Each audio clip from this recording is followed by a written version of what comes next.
Serão as 7 palavras da cruz, o que Jesus disse em cada momento da crucificação, naquele episódio da crucificação.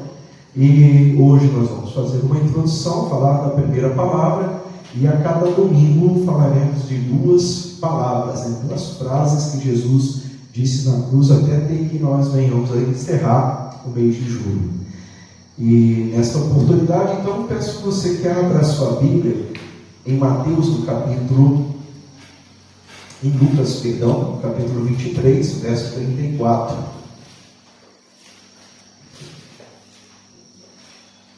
Evangelho de Jesus Cristo, segundo escreveu Lucas, no capítulo 23, verso 34. Nós vamos falar da primeira palavra da cruz. Jesus, quando estava na cruz, ele disse essas 7 frases, que são conhecidas como as 7 palavras da cruz, mas Cristo não as falou de forma aleatória. Não foi uma frase apenas por falar, que estava descontextualizada de um propósito no qual ele queria estar entregando ali para aquelas pessoas que estavam ali, e para nós também. Cada expressão que Jesus coloca ali no madeiro, ela tem um fundamento, ela tem um significado muito profundo, e nós vamos meditar nessas palavras do Senhor, conhecer a verdade por trás disso, para o nosso crescimento espiritual, para o crescimento da igreja do Senhor, com o corpo de Cristo, pelo socorro do Espírito Santo de Deus para nós, e entender que Cristo, naquele momento da crucificação, ele teve a oportunidade de viver tudo que ele pregou em seu ministério. Aquelas 3 horas de crucificação que ele esteve ali sendo, até que ele viesse a expirar e entregar o seu corpo, as pessoas ali para serem então sepultados. Daqueles momentos ali, ele teve a oportunidade de resumir o seu ministério, todo o seu ensinamento, mostrar como a sua pregação fazia sentido na sua vida. E a primeira palavra, como eu disse aos irmãos, está lá em Lucas 23, verso 34, que diz assim: Pai, perdoa-lhes porque não sabem o que fazem. Essa é a frase que ele diz. Está nesse versículo aí que os irmãos leram. Pai, perdoa-lhes porque não sabem o que fazem. Se os irmãos observarem como ele está descrito, tem uma história, um enredo, por trás de toda essa frase colocada aqui por Jesus. Na verdade, esse verso 34, quando ele começa, na verdade, no verso 33, ele está dizendo quais eram os fatos que precederam. Então, vamos aos fatos. Verso 33 de Lucas 23. E quando chegaram ao lugar chamado a Caveira, ali o crucificaram, e os malfeitores, um à direita e outro à esquerda. E dizia Jesus: Pai, perdoa-lhes porque não sabem o que fazem. E repartindo as suas vestes, lançaram sortes. E o povo estava olhando, e também os príncipes zombando dele, dizendo: aos outros salvou, salve-se a si mesmo, se és o Cristo, o escolhido de Deus. E também os soldados escarneciam dele, chegando-se a ele e apresentando-lhe vinagre, e dizendo: se és tu rei dos judeus, salva-te a ti mesmo. E também por cima dele estava um título escrito com letras gregas, romanas e hebraicas: este é o rei dos judeus. Este é o cenário em que Jesus estava no momento em que ele disse essa frase. O interessante é que, enquanto a lei de Moisés dizia que nós deveríamos amar o próximo e aborrecer o inimigo, Jesus, pela sua infinita bondade, no momento de maior angústia que teve na terra, ele ainda teve a humildade para interceder ao Pai por aquelas pessoas que o estavam afligindo. Lá em Mateus, no capítulo 5, verso 43, os irmãos vão ver que Jesus pregou sobre isso. Abre aí a sua Bíblia, não deixa a sua Bíblia fechada não. Mateus capítulo 5, lá no sermão da bem-aventurança, o sermão do monte, Jesus fala, logo no início do seu ministério, algo sobre isso, que ele estava vivendo ali naquele momento da crucificação. Mateus capítulo 5, verso 43, quando diz assim: ouviste o que foi dito, amarás o teu próximo e aborrecerás o teu inimigo.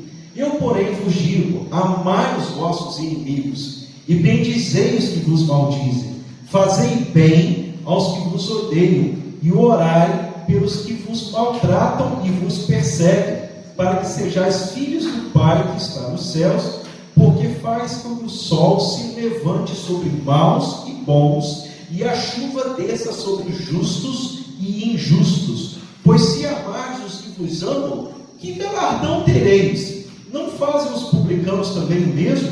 E se saudardes unicamente os vossos irmãos, que fazeis demais? Não fazem os publicanos também assim? Sede vós, pois, perfeitos, como é perfeito o vosso Pai que está nos céus. Olha que interessante.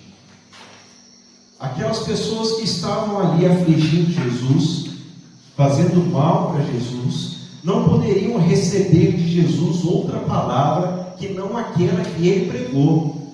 Jesus não foi um profeta que falava uma coisa e vivia outra.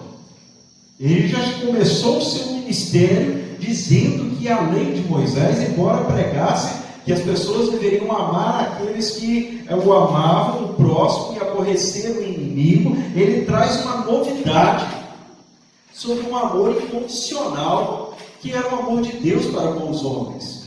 Ele diz aqui que as pessoas deveriam amar aquelas pessoas que não amavam, que eram seus inimigos, que maltratavam, porque é aí que está a grande diferença entre aquele que serve e o que não serve a Deus. Tratar bem quem te trata bem não faz diferença nenhuma.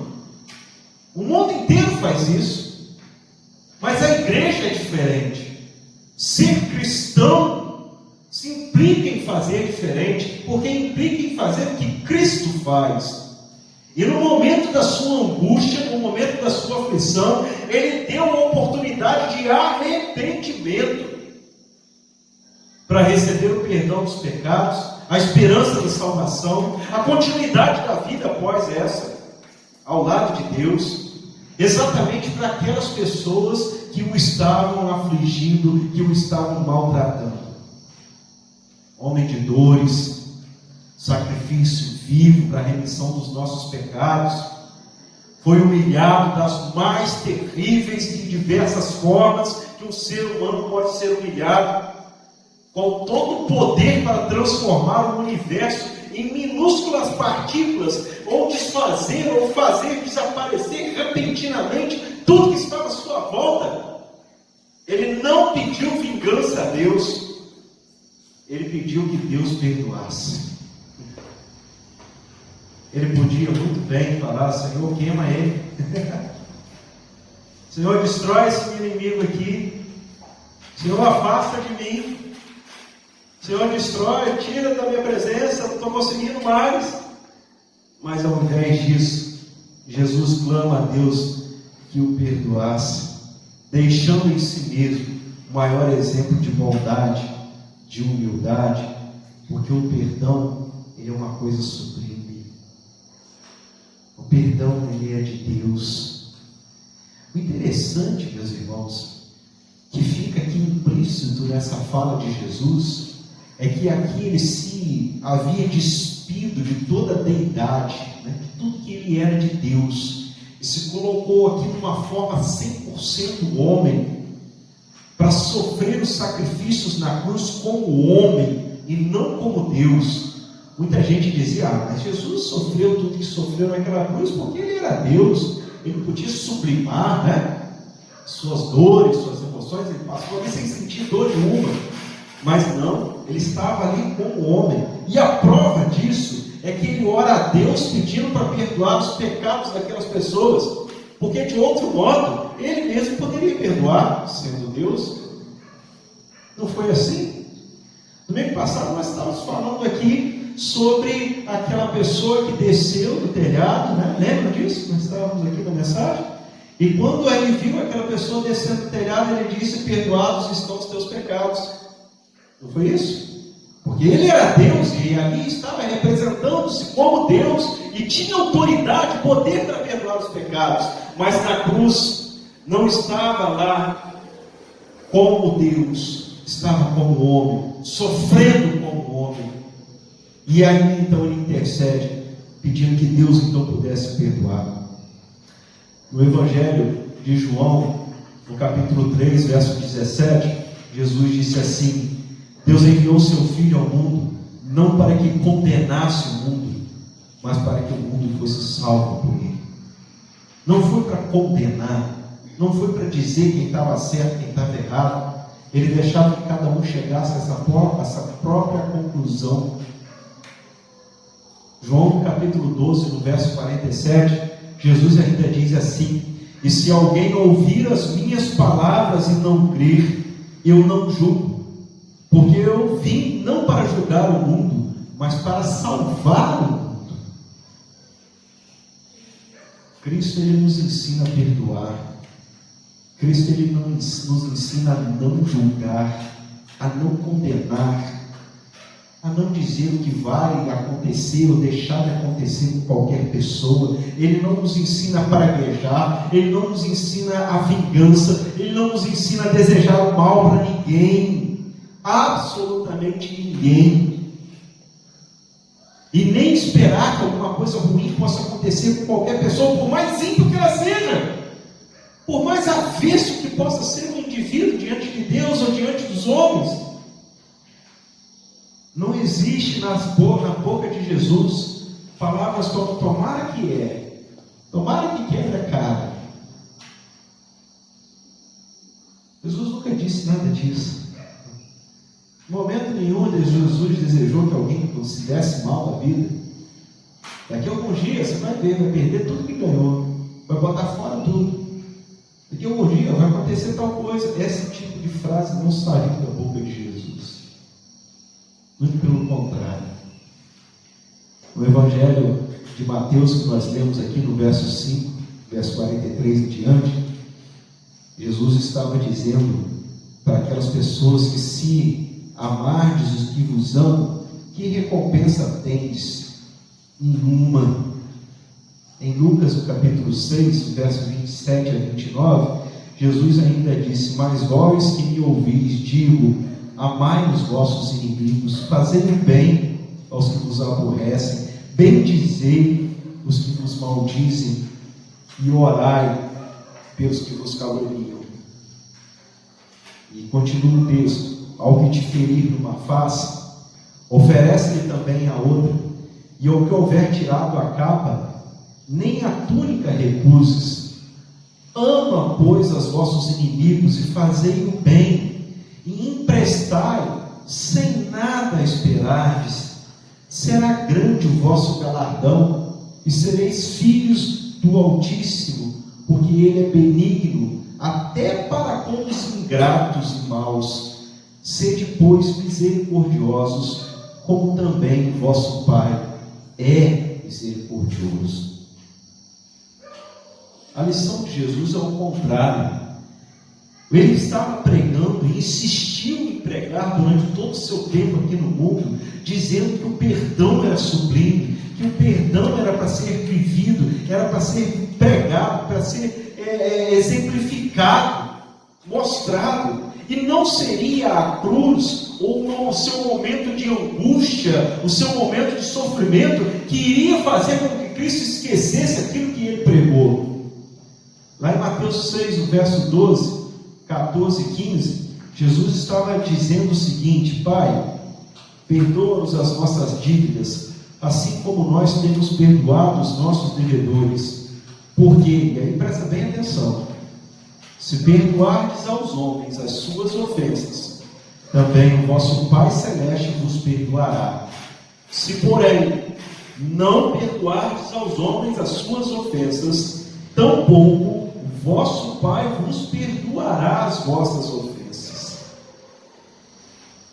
Uma coisa que a gente não pode esquecer é o que o nosso Deus sonda os nossos corações. O que significa isso, pastor? Significa que Ele conhece exatamente quem você perdoou e quem você não perdoou. Significa que ele sabe exatamente qual é o rancor que você guarda no seu coração, na sua mente. Ele sabe qual o desejo que qualquer pessoa do mundo tenha guardado contrário ao seu próximo. Ele sabe perfeitamente que prostrar-se diante de Deus pedindo perdão é algo relativamente fácil, mas tirar a mágoa do coração, perdoar e não lembrar mais, já não é tão simples assim. Por isso ele condicionou essa história toda. E no verso do capítulo 6, na oração que ele nos deu de exemplo, ele encerra: se perdoarmos aos homens as suas ofensas, receberemos o perdão do Pai. Porém, se não perdoarmos, também não seremos perdoados. Mas, pastor, é possível então eu viver sem perdão de Deus? Porque, na verdade, o que as pessoas fizeram comigo foi muito difícil, pastor. Eu sofri muito, teve gente que fez coisas ruins comigo. Como que eu vou perdoar alguém que me machucou tanto? Uma vez uma pessoa, eu estava no atendimento, e uma pessoa disse assim: eu fui violentada sexualmente na minha infância, fui abusada, me levaram, mataram meu pai e minha mãe na minha frente, tiraram minha família, me levaram sequestrado, e etc, e tantas coisas violentas, tantas atrocidades que acontecem no mundo. Significa que se eu não perdoar, eu também não vou receber o perdão de Deus, mas eu não consigo perdoar, e então dá para eu ter uma maneira de viver sem o perdão de Deus, porque eu também não vou conseguir fazer isso no meu coração. Bom, a gente precisa ver na Bíblia. Abre aí em Hebreus, capítulo 9, verso 22.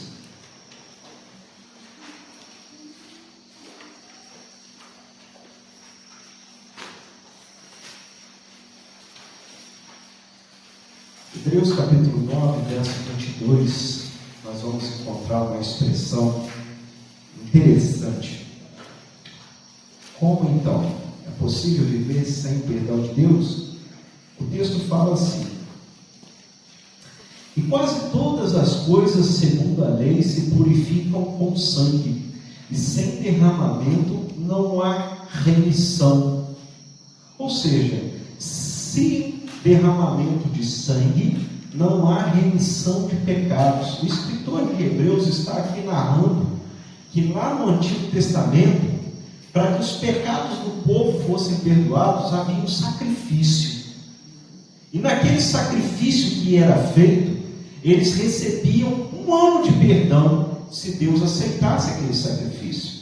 Quando Cristo subiu no madeiro, e foi lá naquela cruz crucificado e derramou o seu sangue todo para perdão dos nossos pecados, o escritor de Hebreus está falando que aqui esse sacrifício de Cristo foi perfeito, de tal forma que não foi necessário mais nenhum outro sacrifício após esse, porque através do sacrifício de Cristo, todos os pecados da humanidade foram perdoados.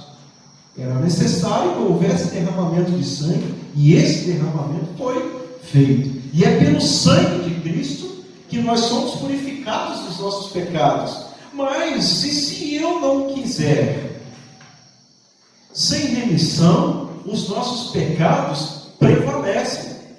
E se eles prevalecem, se eu não aceito o sacrifício, se eu não aceito o Senhor, a Jesus como meu Senhor, meu Salvador, reconhecendo naquele sacrifício a minha condição de ser purificado por Ele, o próprio escritor de Hebreus vai falar no capítulo 10, no verso 16, até o verso 18, dizendo assim: este é o concerto que farei com eles, depois daqueles dias, diz o Senhor, porei as minhas leis em seu coração, e as escreverei em seus entendimentos. Acrescenta: e jamais me lembrarei dos seus pecados e das suas iniquidades. Ora, onde há remissão destes, não há mais oblação do pecado, ou seja, não há mais sacrifício, não há mais condenação.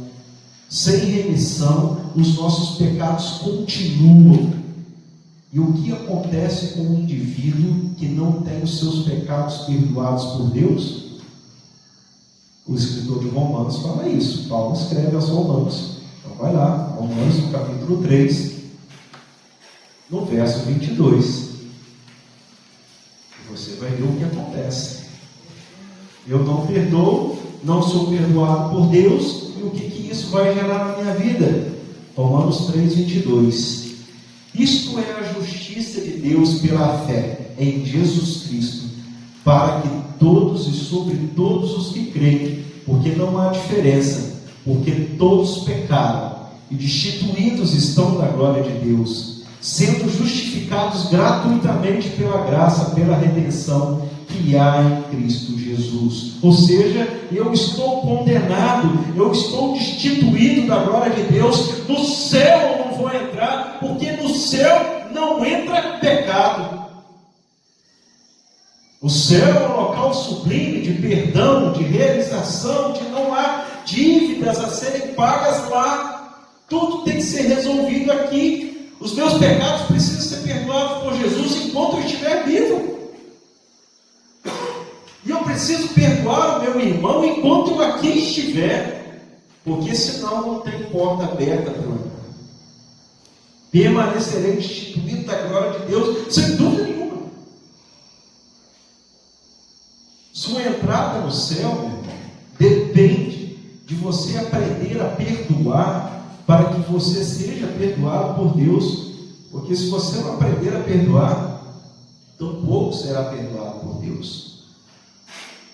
Pastor, é muito difícil, reconheço.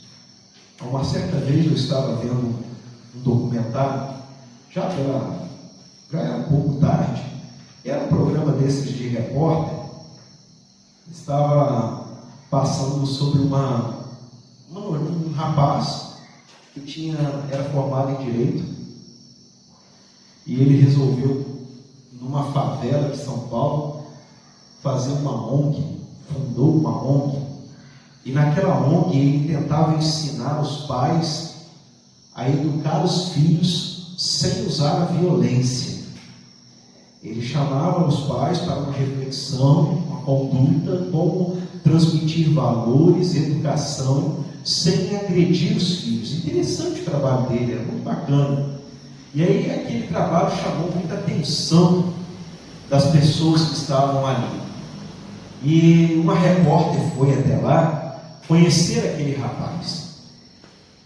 E ele, falando da sua história de vida, a repórter perguntou: de onde você tirou essa ideia de montar essa instituição? E ele disse: olha só, quando eu tinha 7 anos de idade, eu era muito agredido pela minha mãe. Várias vezes a minha mãe me batia com ferro quente, com fio, me torturava, me fazia muitas coisas agressivas.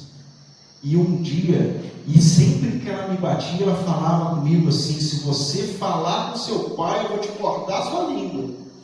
E eu ficava com medo daquilo, e por isso eu não contava com meu pai. Foi indo até um dia que ele resolveu ter uma atitude, uma postura: eu vou ficar acordado, vou esperar meu pai chegar em casa. Meu pai dele era daqueles que chegava muito tarde, saía muito cedo para trabalhar, ele quase não via o pai. Um dia a mãe tinha dado um soco no olho dele, estava com o olho roxo. E aí quando ele ficou ali acordado, esperou o pai chegar, e quando o pai chegou, ele se apresentou para o pai perguntou: o que aconteceu com você? A mãe entrou no meio, dizendo: ele caiu da escada. E ele falou: não, eu não caí não, você me bateu, você tem me batido, e falou a história toda. O casal brigou, obviamente, por muito tempo naquela noite. No outro dia o pai seguiu sua jornada, acordou de manhã cedo, foi trabalhar. A mãe pegou uma tesoura e cortou 7 centímetros de sua língua. E ele dava a entrevista com uma dificuldade de falar, porque ele foi socorrido, foi levado até o hospital.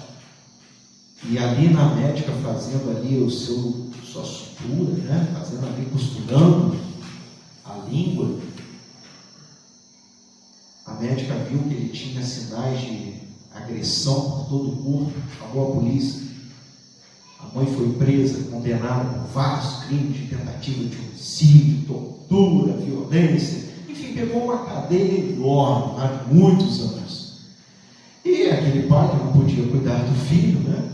A médica se sensibilizou para aquela situação e o adotou. E então deu a ele educação, ele se formou, ele fez a instituição, porque ele tinha uma história de vida baseada naquele contexto. E a repórter então faz uma pergunta muito interessante: você perdoou a sua mãe? E ele diz assim: eu perdoei a minha mãe. E ela pergunta para ele assim: me prova que você perdoa a sua mãe. Aí ele começou a dizer: a minha mãe vai fazer 30 anos de prisão esse ano. Todos os dias, desde os meus 14 anos, eu já tenho visitado na prisão. Eu levo flores para ela, eu comemoro o aniversário dela, nós fazemos planos. Quando ela sair da prisão, eu vou comprar uma casa para ela e vou cuidar dela até os últimos dias da vida dela. Provou, não provou? Então a repórter faz a pergunta mais interessante de todas: por que você perdoou? Por que você tomou essa decisão? Aos 14 anos ele tinha se encontrado com Jesus.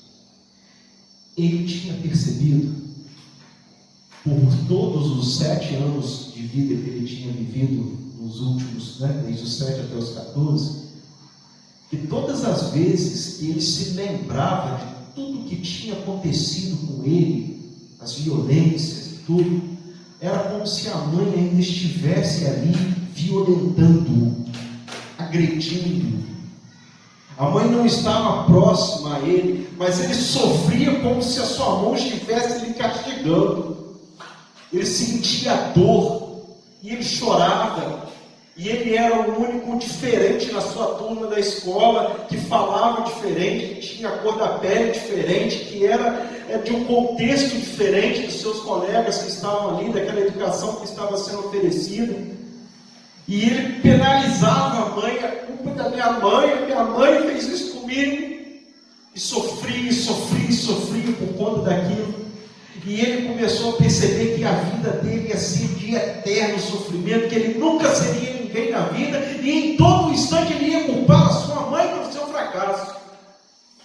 Mesmo a mãe não estando presente, não estando ali perto, ela continuava a fazer com que o seu futuro não existisse, fosse pisado.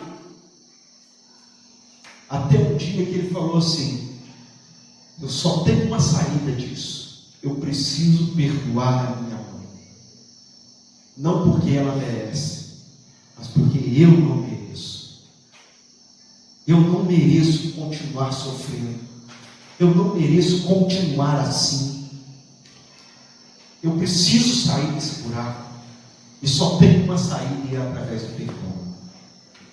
Então ele vai, perdoa a mãe. E no seu ato de perdão, a sua vida toma um novo rumo.